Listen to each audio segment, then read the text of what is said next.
My my team was responsible for raking leaves in the playground area, and the girl in charge of my group was a brownie. It was a little embarrassing, but but to be honest with you, I was happy the Girl Scouts came in and whipped everybody into shape. Every time I've been seeing the Girl Scouts get involved with a project, I've been impressed. A few months ago, the town wanted to build a garden, but nobody could get their act together, and the project fizzled out. But the Girl Scouts swooped in and built the whole thing on a Sunday afternoon. I'll tell you this: if you put a group of boys my age in charge of something like that, nothing good will come of it, especially if there were power tools involved. Even though they were at the town park to work, the Girl Scouts weren't gonna let an opportunity to do some fundraising pass them by. Fundraising passed them by. They set up and stand to sell cookies, and one of their first customers was Mom. So I guess she, so I guess she changed her mind about selling stuff to volunteers. I was glad. I was glad the Girl Scouts were running the show, but they were working as hard.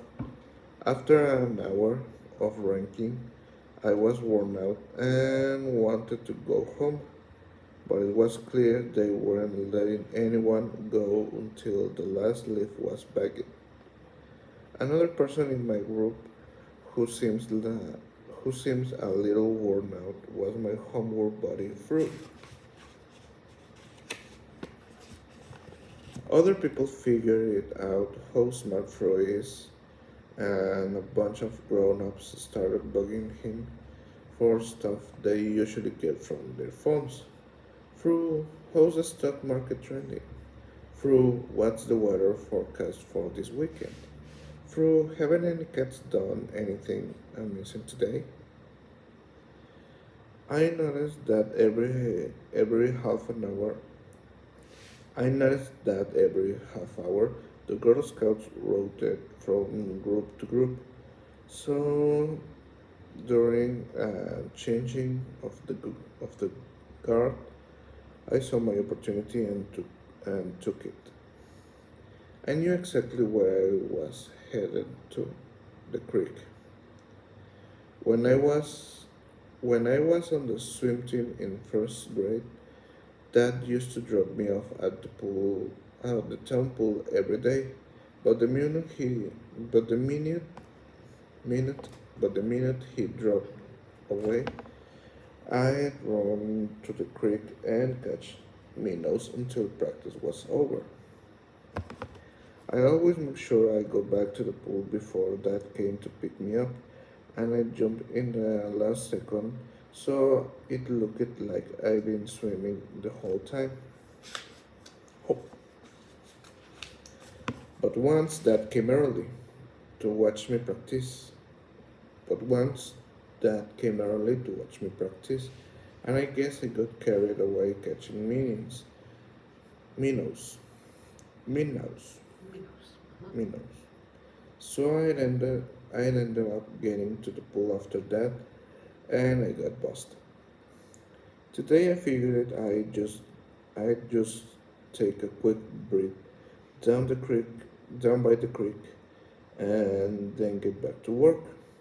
But 30 seconds after I got there, I heard somebody crashing through the bushes.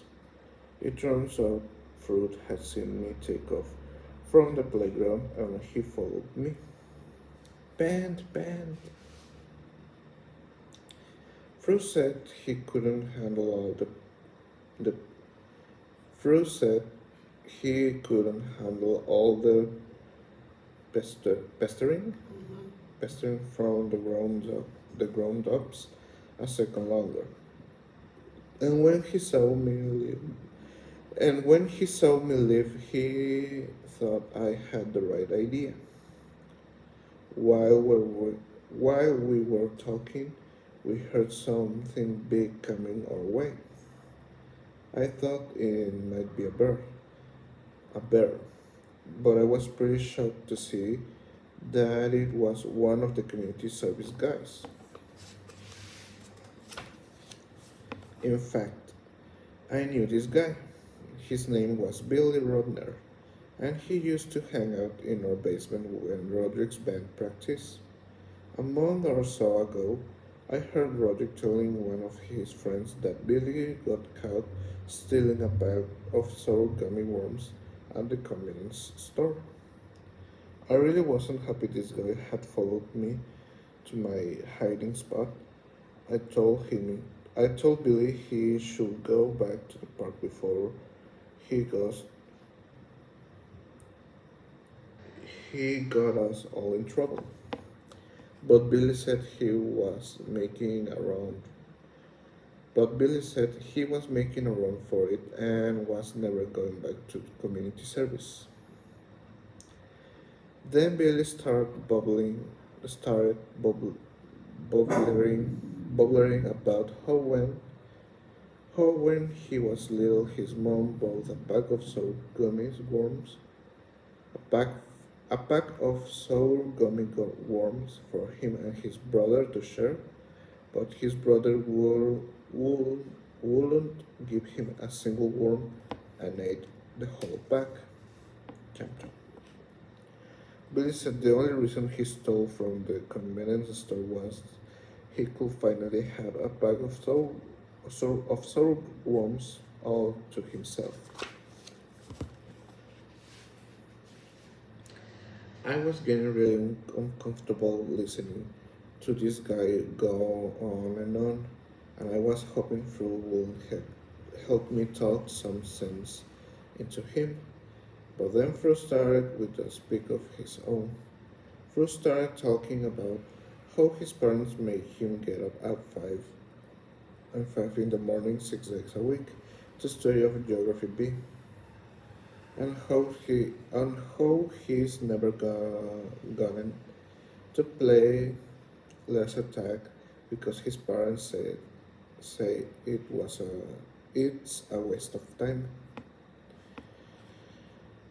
This was all getting to be a little much for me, and I decided I'd rather be ranking leads and than listening to these guys tell their sub stories. So I started so I started heading back to the playground, but all of a sudden that brownie appeared out of nowhere and totally caught me off guard. Hey! My instincts kicked and I ran. Fru and Billy saw me take off and they were right on my heels. But the brownie was carrying a whistle, and the next thing I knew, the whole Girl Scout troop was in hot pursuit. I started to run faster when I realized me and Fru might get in serious trouble for harboring a fugitive.